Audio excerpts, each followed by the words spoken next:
última clase de este curso de tragedia isabelina, de este viaje que hicimos en este curso relacionado con la manera de entender el mundo, esta cosmovisión de los isabelinos, asociándola a la tragedia de Shakespeare.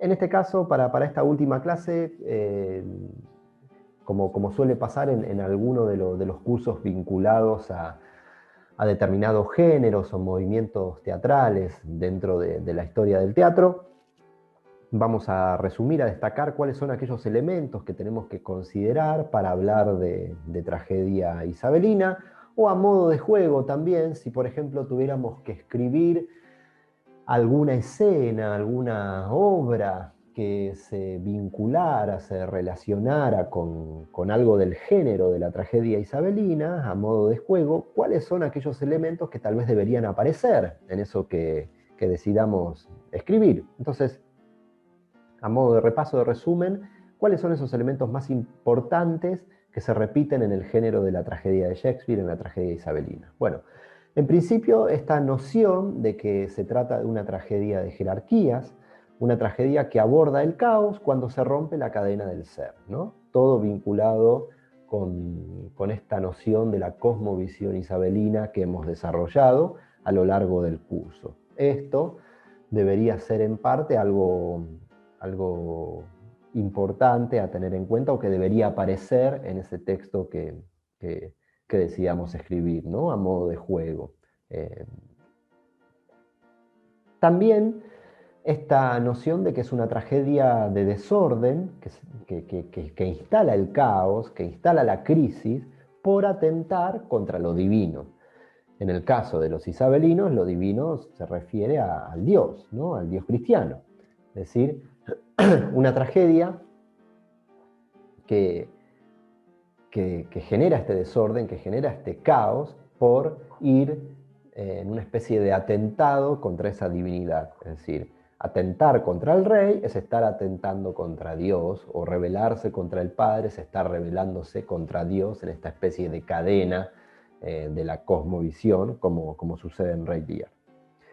Sería una tragedia también, por supuesto, alejada de ciertos núcleos que se repiten en el mundo grecolatino. No habría prólogo, no habría coro, tal vez la unidad de acción estaría, pero tal vez en algunos casos un poco más en una zona de nebulosa, un poco más difusa, por esta expresión barroca del teatro isabelino, de la multiplicidad de personajes, de tramas paralelas. Podría ser algo, un recurso a utilizar también, como aquí aparece.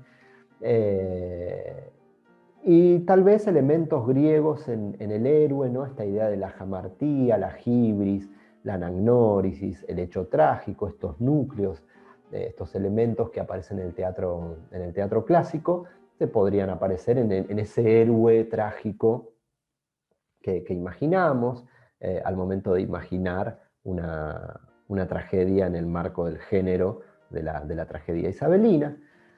Elementos trágicos, más bien tragicómicos, es decir, la presencia del bufón. Hay un personaje que traería el hecho cómico, la comedia. En este caso podría ser la presencia del bufón como un recurso que usemos si jugamos a asociar la escritura de un texto con una tragedia isabelina, ¿no? Siempre considerándolo a modo de juego, ¿no? Para escribir una tragedia isabelina hoy, por supuesto que necesitaríamos seguramente un estudio muy profundo y leer en relación a leer todas las tragedias. No nos bastaría con este curso de tragedia isabelina para hacerlo, pero a modo de juego bien vale imaginar qué elementos esenciales podrían aparecer.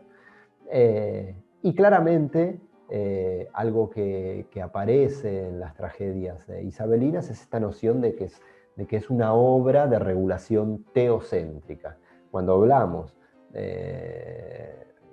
cuando nos referimos a una obra de regulación teocéntrica, nos referimos a una obra que está regulada por la noción, la creencia de un sistema estructurado en relación a un Dios a un dios, a una divinidad, en este caso con el teatro isabelino, el dios cristiano, que como bien sucede y como bien vimos reflejado en la cosmovisión isabelina, es ese dios el que ocupa el primer eslabón en esta cadena del ser, en esta danza, y que luego esto se repite. Aparece esta noción en las obras de Shakespeare, más precisamente en sus tragedias. Entonces es una obra de regulación teocéntrica, también monárquica, porque la monarquía se estructura en relación a ese orden teocéntrico. Entonces, este sería otro elemento clave en, para comprender, para entender ciertas zonas esenciales desde donde se estructura el género de la tragedia isabelina.